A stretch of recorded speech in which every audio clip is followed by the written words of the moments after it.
calls for a new world order or a new financial architecture to minimize financial crises come not only from NGOs, but also from national leaders and central bankers. China, too, is looking to enhance the rule of law and to move towards international standards. One of those issues is intellectual property rights.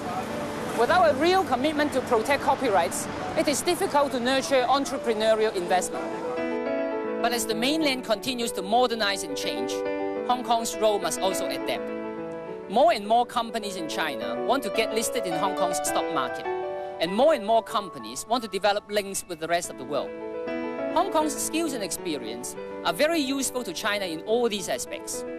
We are bearing the brunt of the competition the knowledge workers in China pose, as more and more companies in Hong Kong relocate their jobs into the mainland.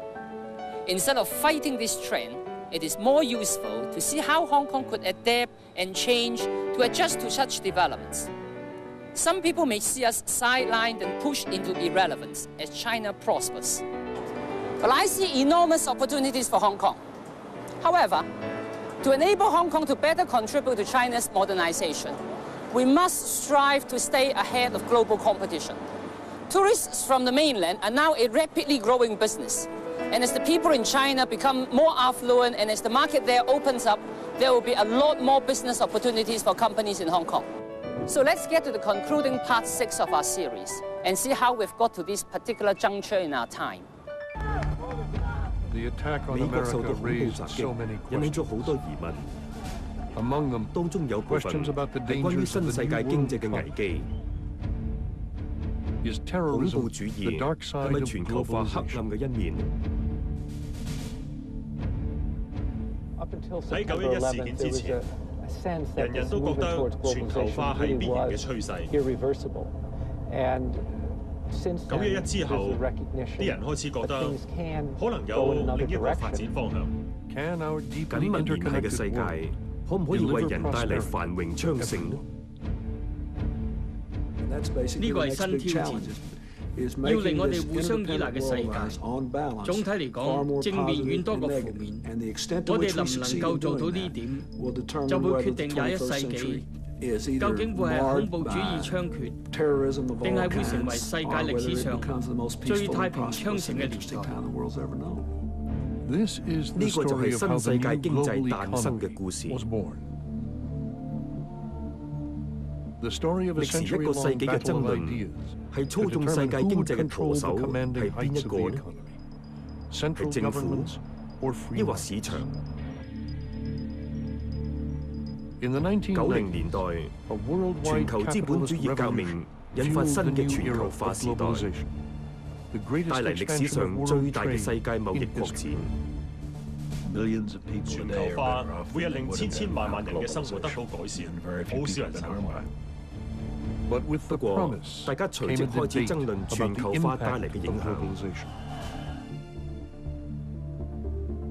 世界經濟係咪要由全球最有錢嘅人支配？我哋會睇下應該由邊個寫下全球經濟嘅新遊戲規則。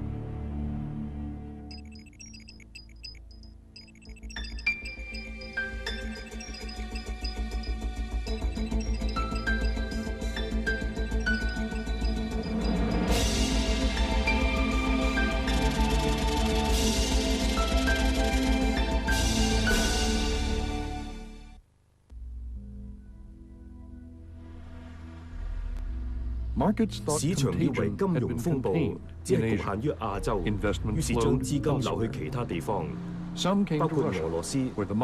莫斯科股市係全球表現最好嘅市場，但係經濟改革停滯不前，俄羅斯已經負債累累。但係投資者相信佢哋揾到個唔會崩潰嘅新興市場。投資者覺得俄羅斯話晒係前超級大國，擁有唔少導彈同埋原子彈頭，唔可能會出現金融危機，因為全世界所有嘅富裕國家都肯定會救佢。結果佢哋估錯晒。俄羅斯無力清還外債，盧布貶值，全球投資者都大跌眼鏡。呢班投資者喺7個月之前，仲以為完全會有風險。佢哋而家都好恐慌，認為周圍都危機四伏，每道牆後面都有意想唔到嘅危險，就好似喺列克星頓敗退嘅英國兵咁。全球市場一片癱瘓，呢場經濟危機睇嚟已經一發不可收拾。我仲以為自己好清楚當時嘅局勢，但係其實唔係。當時根本冇人清楚局勢，唔止係當時發生咩事，而係跟住會發展成點。當你同格林斯潘、魯賓喺埋一間房裏邊，佢哋都話好驚，從未見過啲咁嘅情形，唔知過唔過到難關。我聽落仲驚，因為呢方面佢哋比我在行。金融危機席捲所有發展中國家，正如魯賓所講，咁嘅情況從未見過。可能喺大蕭條嘅時候曾經出現過，但係都冇今次發生得咁快。危機已經傳到嚟美國。一個鮮為人知但係好強大嘅私人投資基金瀕臨破產。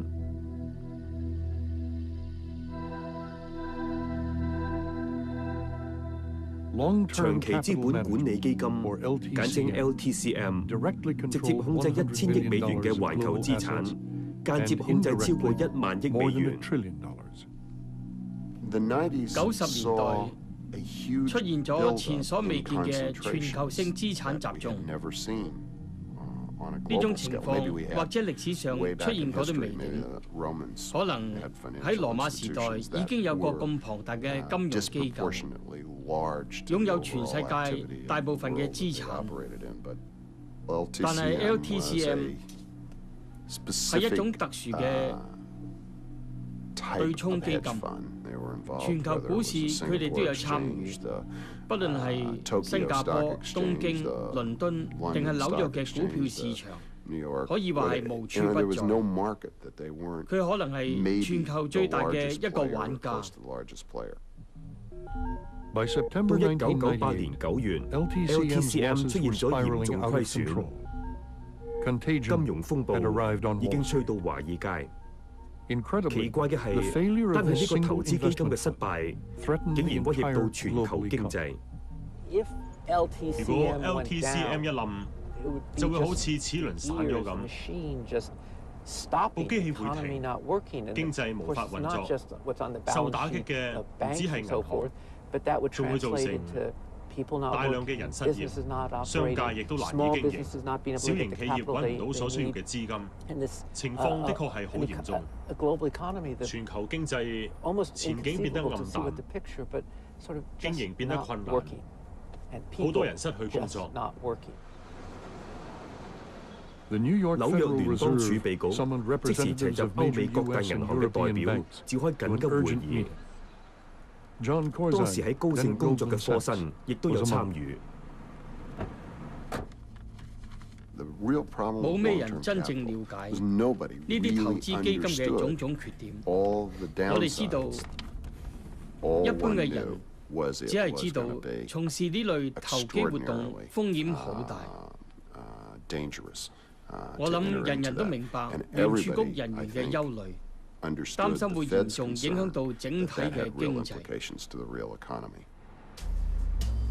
LTCM 係私人基金，所以政府冇辦法干預。全球經濟嘅命運就掌握喺呢一班銀行家手上。證券行同銀行嘅主管唔係受雇嚟做愛國勇士，佢哋嘅職責係要照顧股東嘅利益。所以喺我嘅立場嚟睇，我最多只能夠話，長期投資管理基金唔破產可以保障到公眾嘅利益。但係政府唔會以納稅人嘅錢解決呢個問題。至於咁做對你哋有冇好處，就要由你哋嚟決定。最後，銀行終於同意出錢挽救 LTCM。華爾街避過一場災難，但係全球經濟危機要揭開最後一章。源於亞洲嘅經濟危機已經傳到全球第8大嘅經濟體系巴西。不過今次佢哋及早採用貸款方案，巴西政府削減開支同實施改革，結果巴西成功阻止問題惡化，全球嘅金融市場終於慢慢回復正常。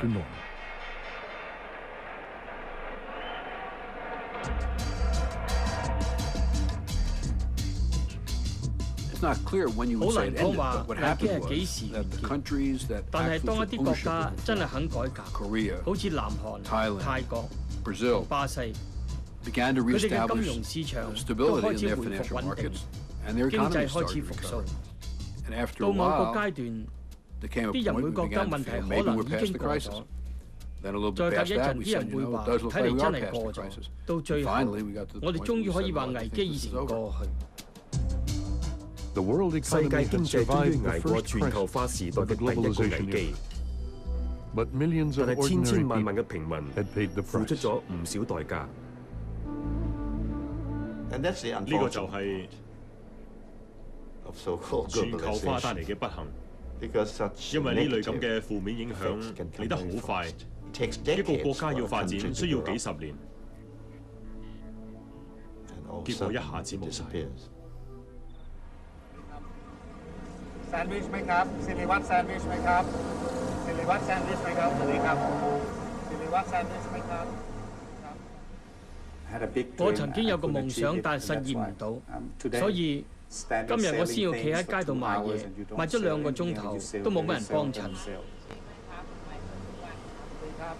不過捱咗4年之後，起碼我知我有個機會。我而家希望成為泰國嘅麥當勞，因為喺街度賣三文治，令我創出新口味日式壽司，用泰國米做，係泰國手創。希望將來我可以喺本地嘅股市籌集到足夠資金，等我可以成為未來嘅泰國麥當勞。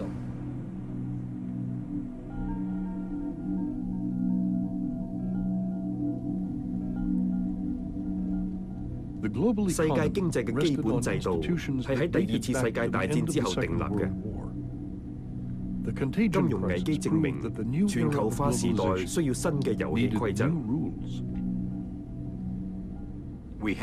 我哋要改善遊戲規則。金融制度嘅基本功能要好似一架車嘅避震器咁，經過凹凸嘅路面嗰陣，架車會顛簸咁駛過去。如果有良好嘅避震器，當你駛過凹凸嘅路面，起碼可以保持原來嘅方向繼續行。我哋學會咗全球化有一定風險，但係始終唔可以取締全球化。所以千祈唔好俾銀行立亂放款，唔好俾泡沫漲到失控。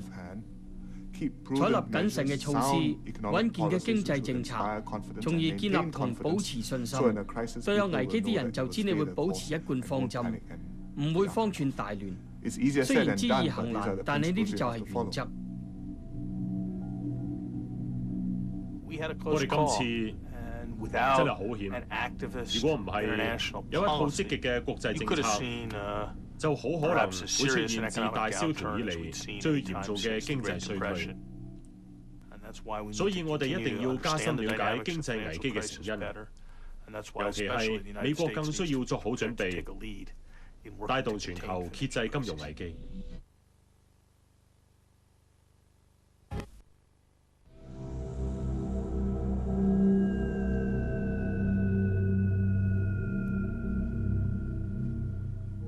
世界金融危機觸發起好多美國人對全球經濟風險嘅新憂慮。啲人感覺到經濟好動盪，佢哋見到好似亞洲金融風暴呢類經濟大崩潰，又見到自己本地銀行不斷合併同改名，將銀行卡時不時又壞，個名每3個禮拜就轉一次。加上好似亞洲金融風暴呢類大災難，好多人每日都見到呢啲失控情況，佢哋會覺得人生越嚟越不受控制。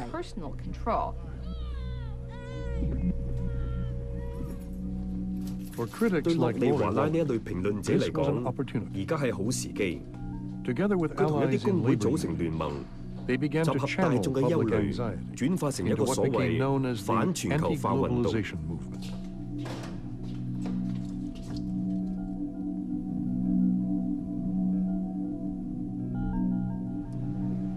世界貿易組織，簡稱 WTO， 制定出全球貿易嘅規則。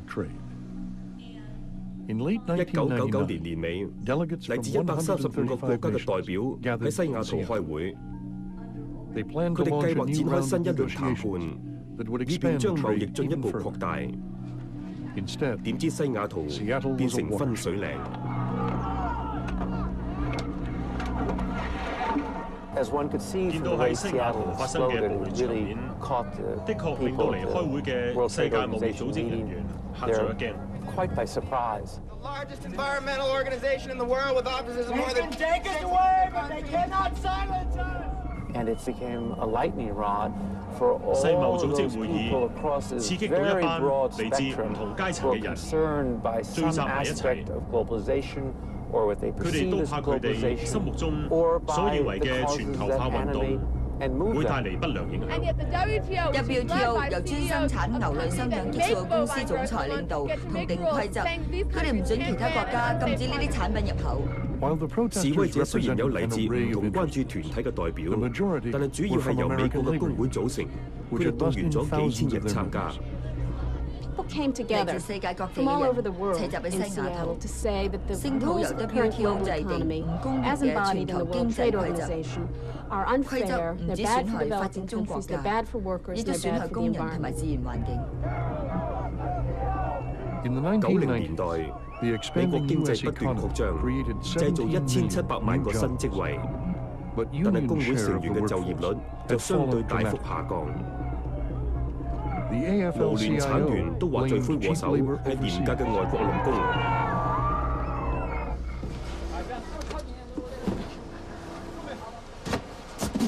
佢哋以呢一間設喺中國嘅工廠為例，本來喺美國生產嘅單車，而家由日薪只需$5嘅工人生產。我哋嘅工人要直接同海外嘅工人競爭。We can't control whether every single job stays in the United States or not. But it's another thing to lose jobs to workers who are being denied their fundamental human rights, who are not represented by independent trade unions. And so that changes the nature of competition that American workers face. 開放市場嘅國家，整體財富同人民生活水平都提高。不過政治上嘅影響就冇經濟嘅影響咁直接。開放市場呢個觀念好難推廣，因為開放市場有成本問題，啲人只會見到比較明顯嘅失業問題，但係好處就冇咁明顯。聖誕節嗰陣，或者會有人話：好彩有開放市場，如果唔係，我邊度買到咁多禮物俾仔女？但係喺另一方面，所有失業問題都會同國際貿易扯上關係。好處冇人見，但係壞處就係人都見到。呢個就係纏繞貿易嘅政治同經濟問題。事實就係商界跟國際機構同佢哋嘅政府都有緊密嘅聯繫。我哋示威係因為覺得政府唔肯聽我哋講，或者對我哋提出嘅憂慮充耳不聞。我哋認為可以制定一條準則去監管全球經濟，以確保商業機構遵守最基本嘅守則。不過喺西雅圖嘅會場，工會嘅要求受到發展中國家大力反對。佢哋要嘅係增加貿易。較貧窮嘅國家都指責美國同歐洲偏袒有強大工會同商家支持嘅工業。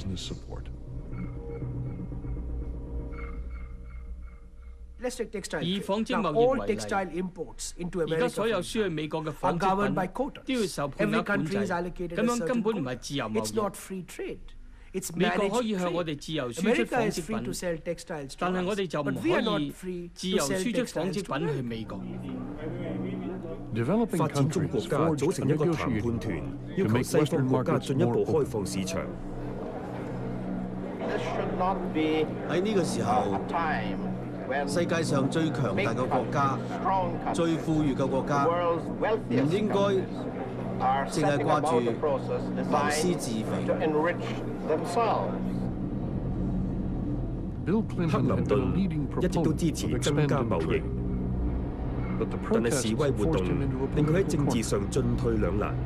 總統大選在即，民主黨好需要工會支持。克林頓喺對 WTO 代表團發表演說嘅時候，似乎企喺示威者嗰邊。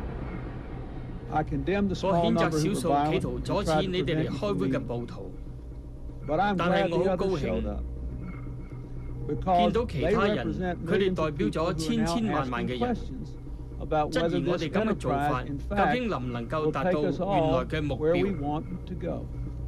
佢喺西雅圖嘅演說簡直係恥辱，佢只係想為大選做好部署，想為戈爾爭取工會嘅支持，而不惜放棄自由貿易。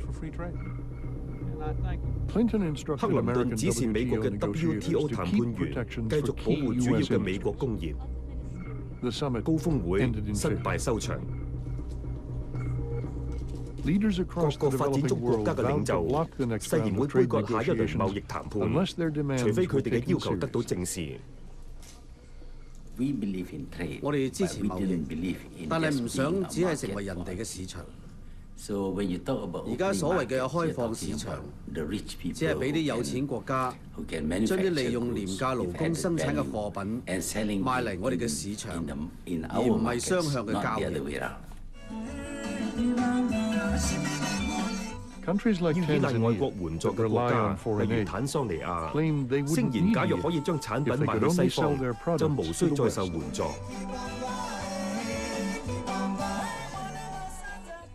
話就係話公平貿易，其實就係對佢哋有利得多。假如佢哋向我哋開放市場，我哋賺嘅錢肯定比援助所得嘅錢多好多。世界各地嘅貧窮現象成為反全球化運動嘅焦點。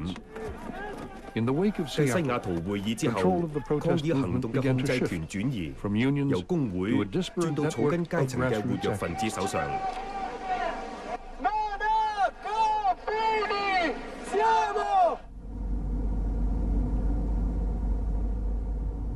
我哋想將行動由單純抗議轉為爭取自由。唔單止係要製造一個更溫和嘅資本主義，唔單止係要俾我哋提出自己嘅苦況，要求改善，令我哋冇咁難受。我哋想做嘅係改革世界，以我哋嘅價值觀去建立基層架構。我哋嘅價值觀就係本住社會公義、互助團結同直接嘅民主精神。雖然有好漫長嘅路，但係我哋而家就要踏出第一步。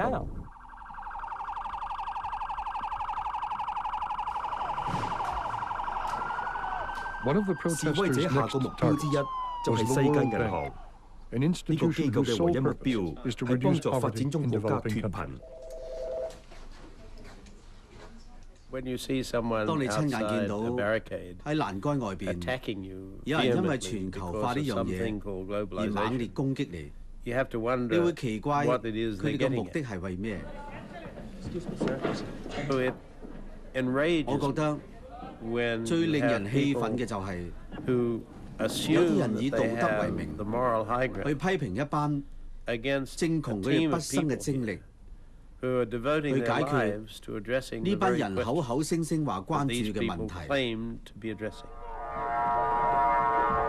但係抗議嘅聲音已經不容再忽視。世界銀行同其他機構嘅官員正努力分析呢一個日趨嚴重嘅爭議。抗議行動同群眾嘅憤怒係多面化嘅，但係有一點好明顯，就係一種失控同疏離感。舊有嘅制度、架構同路線已經行唔通。我哋已經見到國際機構出現咗極度混亂嘅現象。我哋想將國際遊戲規則重新界定，但係目前仲未做到。好多時喺混亂之中會當局者迷，但係我哋正努力觀察。連串嘅抗議同示威行動都會為制定一套管理全球經濟嘅新架構而出一分力。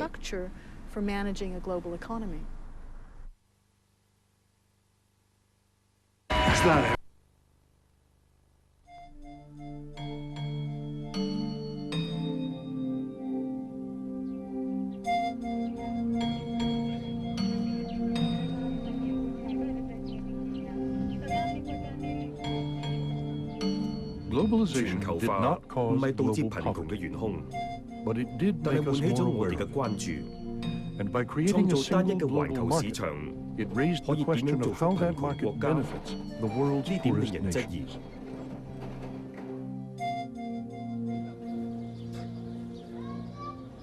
我哋見到周圍嘅世界都越嚟越依賴市場，對市場更有信心。但係要維持呢種信心，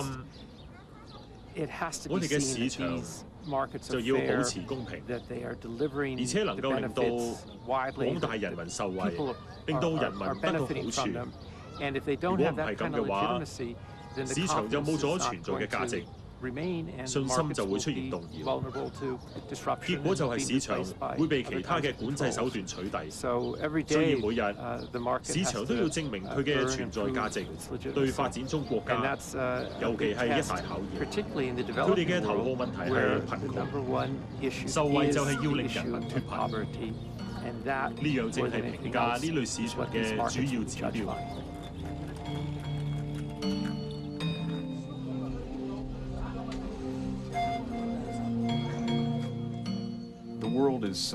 今日嘅世界貧富懸殊情況比任何一個時代更加嚴重。有個主要嘅原因就係喺200年之前，人人都咁窮，只有少部分國家達到經濟學家所謂嘅現代經濟增長。呢啲國家只佔全球人口嘅1/6，其餘嘅5/6就係發展中世界，佢哋佔咗絕大多數。喺某啲情況，個人收入嘅差別比例可以係100:1，或者係3萬蚊同300蚊嘅分別。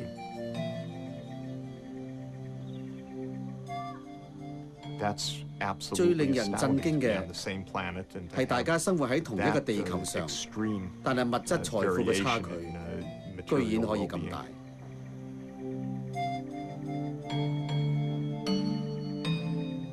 過去呢幾年最大嘅問題係好似美國呢類國家嘅資本主義者，以為佢哋應該同發展中國家嘅有錢人對話，其實佢哋揾錯對象。資本主義嘅對象始終係身處制度外嘅窮人。資本主義基本上就係窮人出人頭地嘅工具。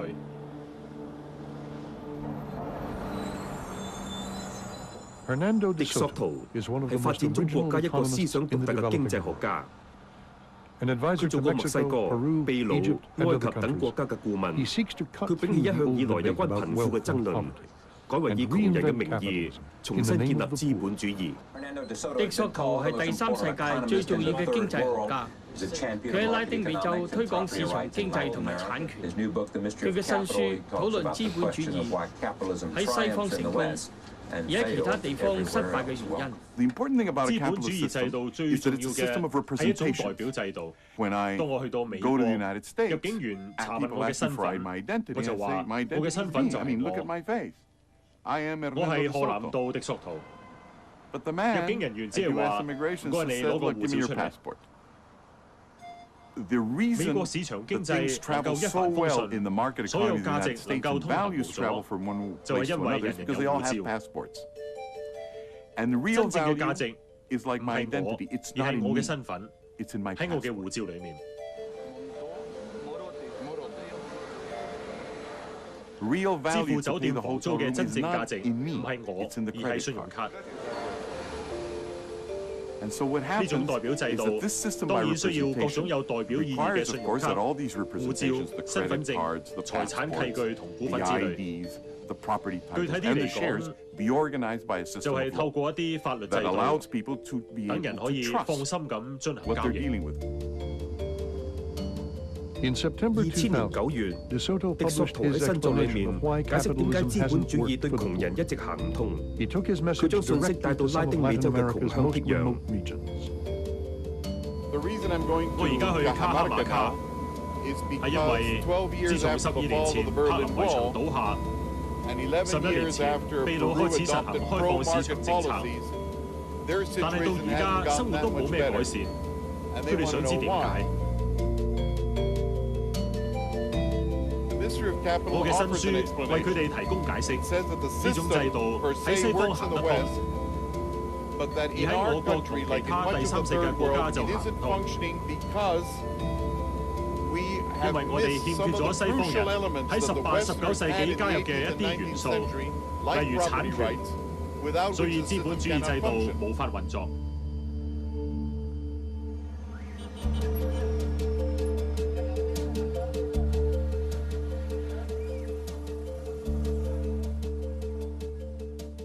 迪索圖嘅大作成為秘魯有史以嚟最暢銷嘅書。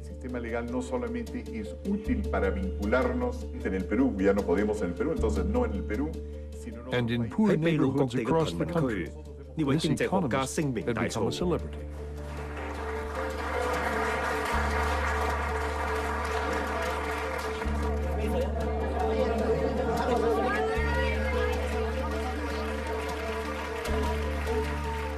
迪索圖相信人天生係資本主義者，但係喺發展中國家，大部分人都被拒於資本主義制度之外。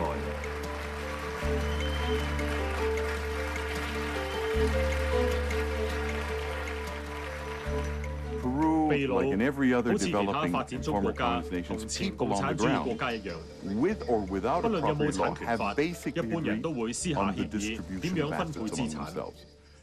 當你去到埃及、菲律賓、海地之類嘅任何一個貧窮嘅地區，都會發覺嗰啲地方並冇正式嘅法律，但係嗰度就有另一套律法存在。當你誤闖人哋嘅地方，就會有人趕你走。你有冇法律都好，當你喺街度行，走入一個花園，隻狗猛吠你。你就會發覺，原來隻狗正喺度捍衛一個喺雙方同意之下規劃出嚟嘅物業，即係話有產權制度存在。我諗重要嘅問題係，呢啲都係唔合法嘅制度。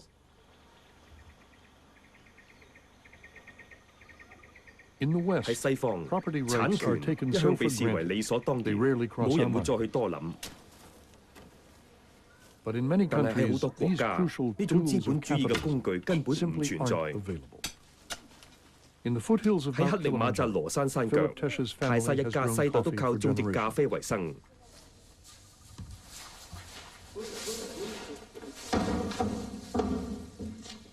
佢將產品直接賣俾世界市場，但係正如發展中國家裏面嘅大部分人，佢無法證明佢嘅資產係屬於佢嘅。呢塊地係邊個嘅？塊地係屬於我哋嘅，我哋同一個肯賣俾我哋嘅農夫買，我哋買咗落嚟。雖然我哋冇任何地契去證明，但係塊地係我哋嘅。咁你點證明？因為我喺度，我就係買地嘅人，賣地嘅人亦都喺度。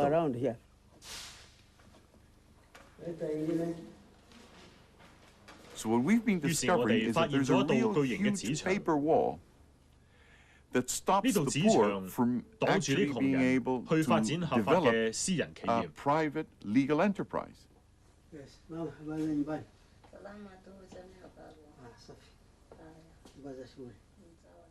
冇咗產權，一般發展中國家嘅人就唔能夠獲得貸款、按壓或者信貸。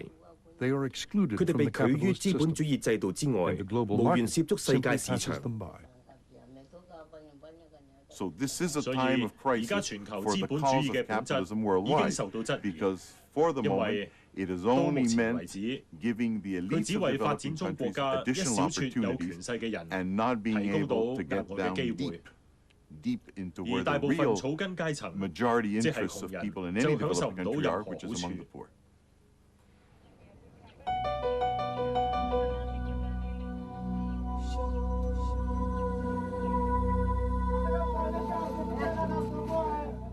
我哋點樣喺貧富懸殊下共同生活，係一個嚴重嘅道德問題。呢個亦都係一個極傷腦筋嘅問題。好似我呢類搞經濟學嘅人，經常都會去諗下，點解會有咁大嘅鴻溝呢？點樣可以幫貧窮嘅國家拉近鴻溝呢？呢啲都係棘手嘅問題。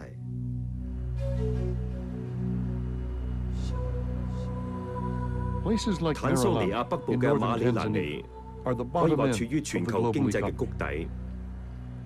礦工要發掘一種叫做坦桑有廉石嘅寶石，每粒售價超過1000美元。有啲礦洞由於太過窄，成年人入唔到，唯有靠只得10歲嘅細路捐落去發掘。佢哋俗稱蛇仔。佢哋每發掘一粒石，收入唔夠1美金。呢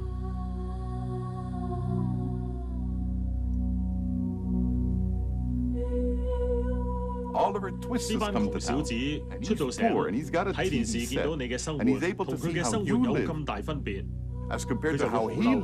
一係你就俾條資本主義嘅路佢走，等佢融合。否則佢就會揾另一條思想出路。雖然今日已經再冇克里姆林宮叫人揭竿起義，但唔代表佢哋要揾唔到另一個起義之道。當人對某個制度不滿，佢哋好快會揾到另一股力量。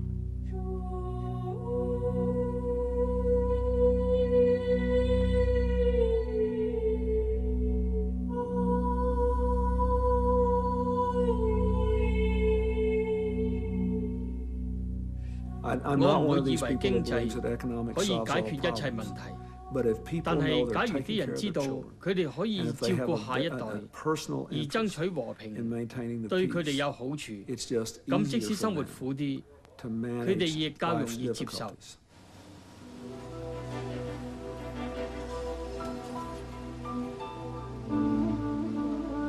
納粹黨喺德國冒起並非偶然嘅事。嗰個年代嘅人都記得經歷過一次大戰之後苛刻嘅凡爾賽和約，德國人要用一大桶唔值錢嘅馬克買一條麵包，所以我唔想過分吹噓。雖然佢唔足以建立和平自由嘅世界，但係絕對必要。乜嘢呢？貿易。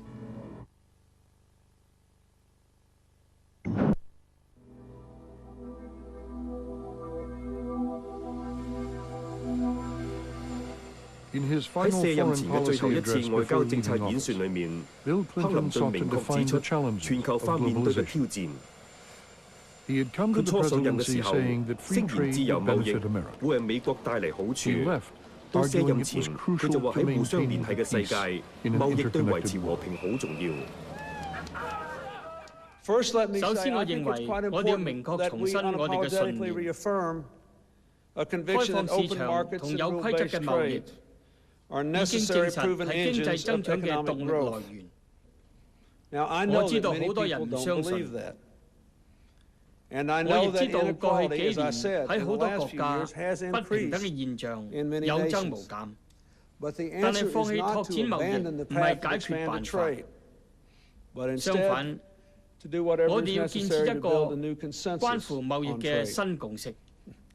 呢啲做法講就容易，喺西雅圖嘅事，大家有目共睹。我哋呢一代擁有無比嘅機會，可以建立一個真正人人有份嘅全球經濟。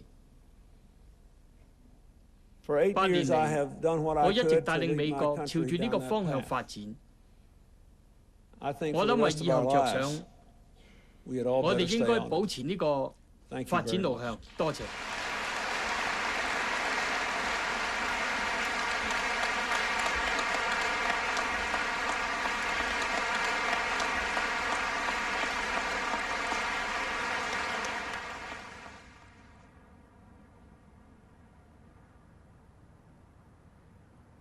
華盛頓嘅自由貿易政策順利由克林頓政府過渡至布殊政府。克服貧困就可以製造更多新顧客。所謂全球化，其實係人類自由跨越各界嘅勝利，可以令世界數以億計嘅人民得以擺脱疾病、飢餓同埋渴求。到目前為止，我走遍國內以至國外，都見唔到一股擴大嘅反對力量，針對過去呢40-50年嚟已經植根嘅基本潮流。千千萬萬嘅人生活得到改善，全靠呢啲全球化同國際商貿日益發展嘅趨勢帶嚟無窮好處，只有好少人因為咁而受害。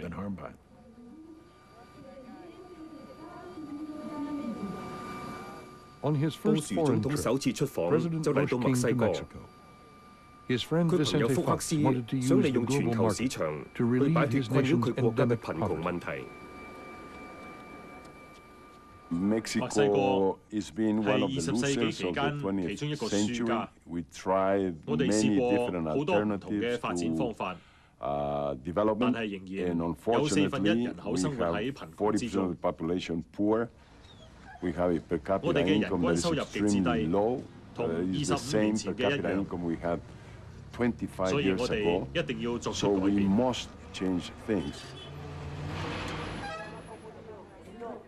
布殊總統同福克斯希望將北美自由貿易協定擴展至整個西半球。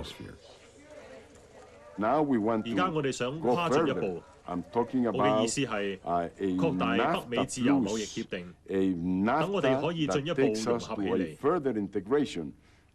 我同布殊總統傾過呢個問題，佢都有相同嘅睇法。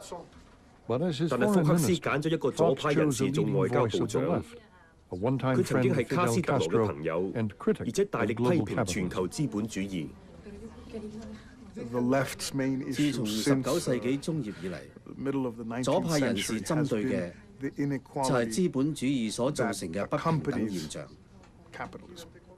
到咗今時今日嘅社會，我哋可以見到不平等現象比以前更加嚴重。無論喺富有國家之間、貧窮國家之間，抑或係貧國與富國之間，問題都比以前嚴重。就係因為呢個原因，左派就變得比以前更加有存在嘅價值。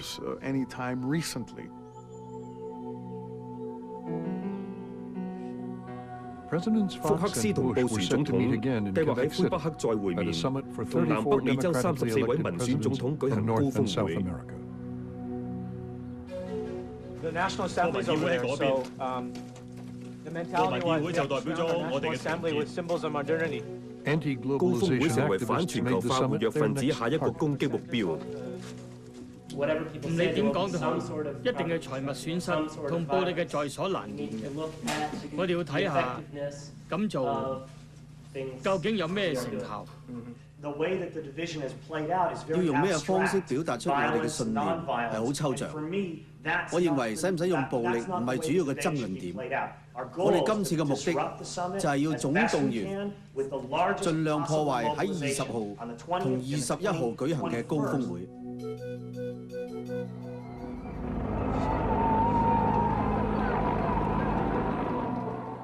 高峰會嘅討論議程係貿易、貧窮同埋新嘅遊戲規則。主辦機構封鎖整個市中心。當布殊總統同其他領導人到場嘅時候，示威者想衝破防線。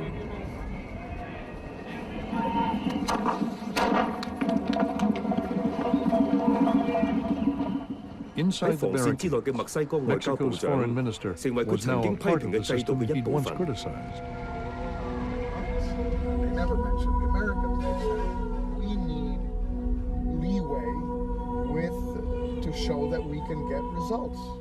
今次係我出任外交部長之後第一次高峰會，幾得意。有機會見到好多來自其他社會同國家嘅代表，仲有好多朋友。人人都喺度。假如你而家25歲，你會喺邊咧？喺街上示威。我諗實會好玩得多。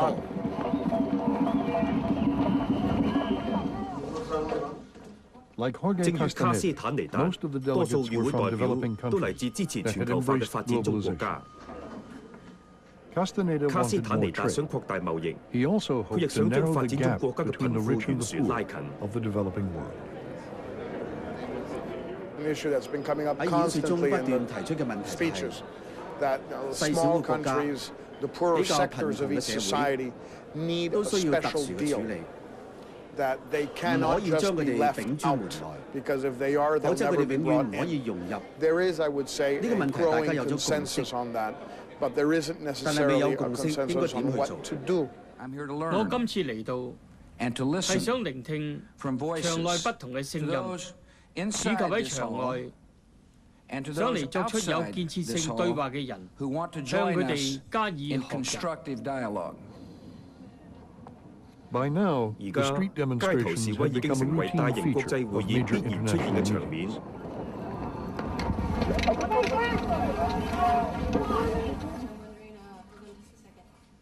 組織示威嘅人手法越嚟越先進，佢哋利用互聯網同其他全球化工具嚟設法拖垮整個制度。To put out a general call for protesters to come down to quote the Abraham. It seems like there is a scuffle with the police. Need some reinforcements. We need some super protest power. So we travel around the country and we set up these web streams.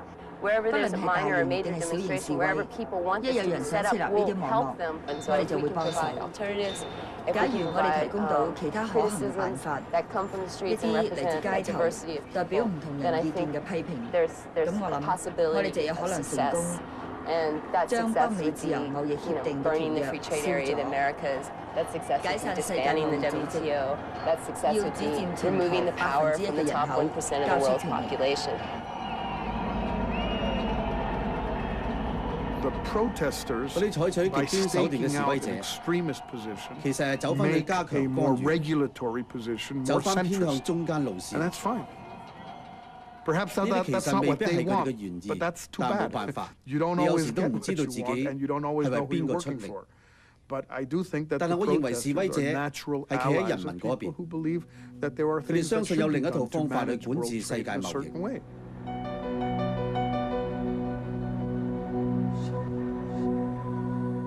示威行動帶嚟輕微但係實實在在嘅長遠影響。自西雅圖一役，全球嘅爭論焦點已經轉移。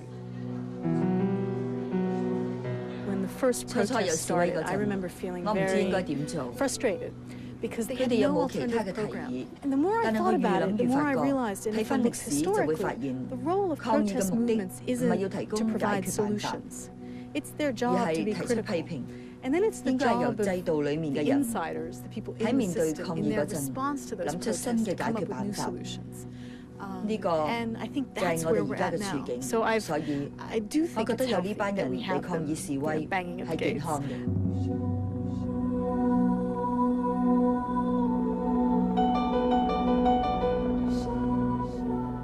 I would say this: they care about legitimate problems, but they have the wrong diagnosis. Their diagnosis is the global economy has produced all the misery that they're protesting against. 另一方面，要建立全球經濟，一定要喺社會、喺環境同保安方面作出全球性嘅配合，否則只會不切實際。呢個係我哋下一個重大挑戰，令我哋互相依賴嘅世界，總體嚟講正面遠多過負面。我哋能唔能夠做到呢點，就會決定21世紀嘅頭50年會成為各種恐怖活動猖獗。種族同宗教衝突、非洲部族糾紛無日無之嘅年代，定係世界歷史上最太平昌盛嘅年代。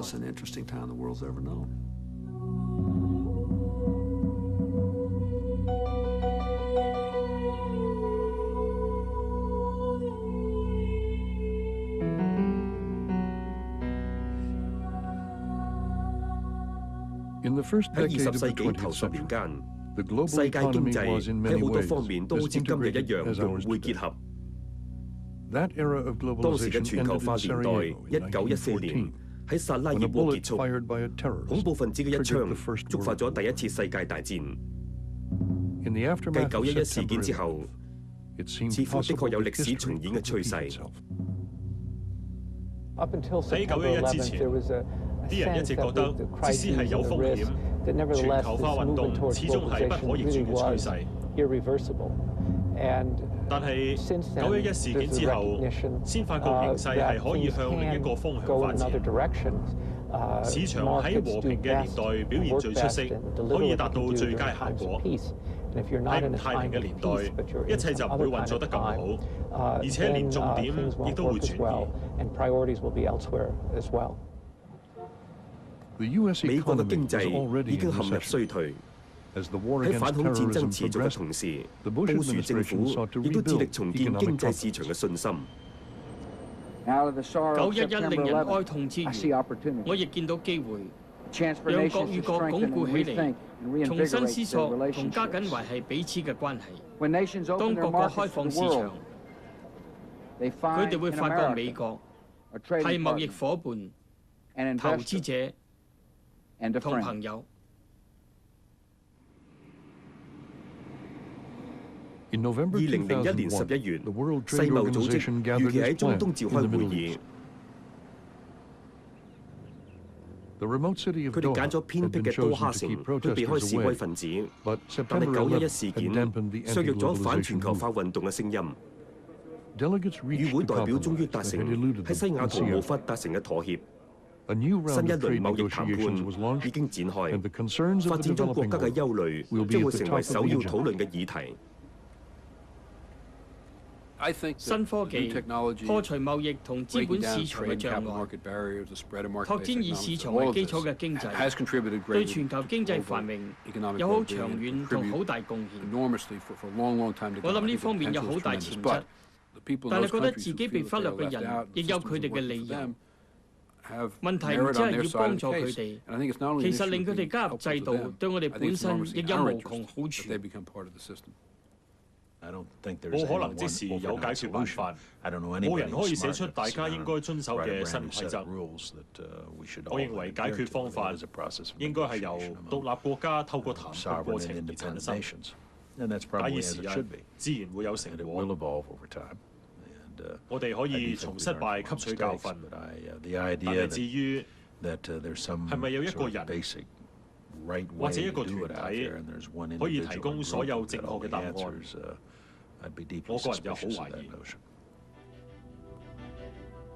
疑。幾個月之後，美國經濟似乎已經開始復甦。雖然依然有威脅，但係經濟制度似乎比一般人想象中穩健。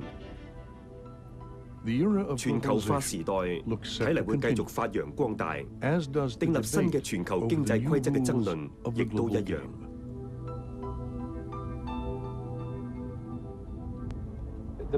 開拓貿易能夠促進和平同埋改善生活質素，呢個一直係美國政治傳統嘅一部分。回顧大蕭條時代同2次世界大戰，就會發現呢種想法非常根深蒂固，唔只係為咗某啲貿易協議，而係美國人普遍都認同貿易對推動美國經濟同世界經濟好重要，亦係促進世界和平嘅基礎之一。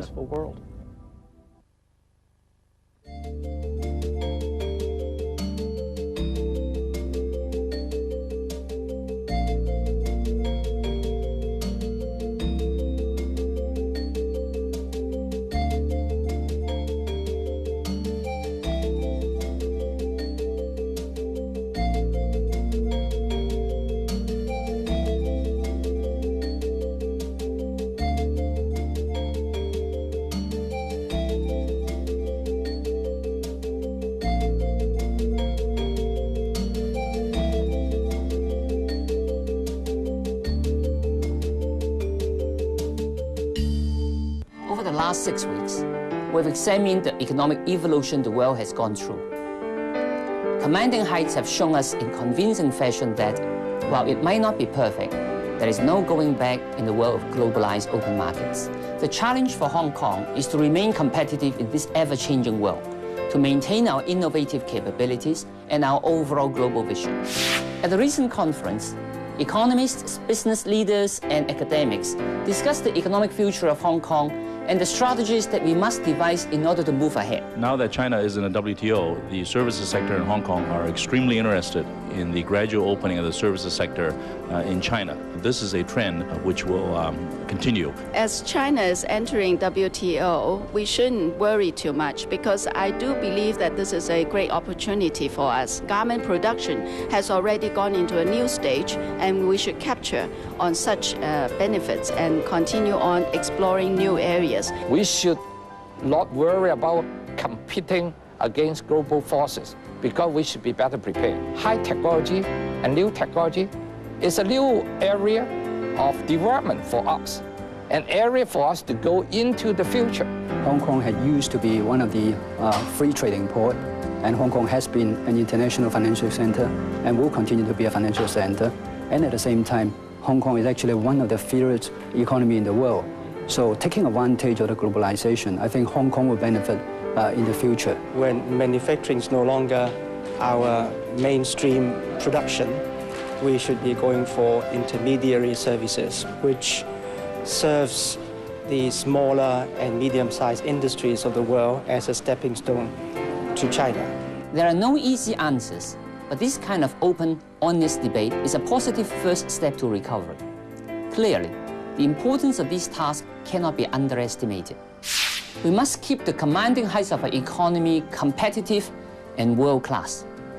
I'm Casey Kwok. Thanks for watching.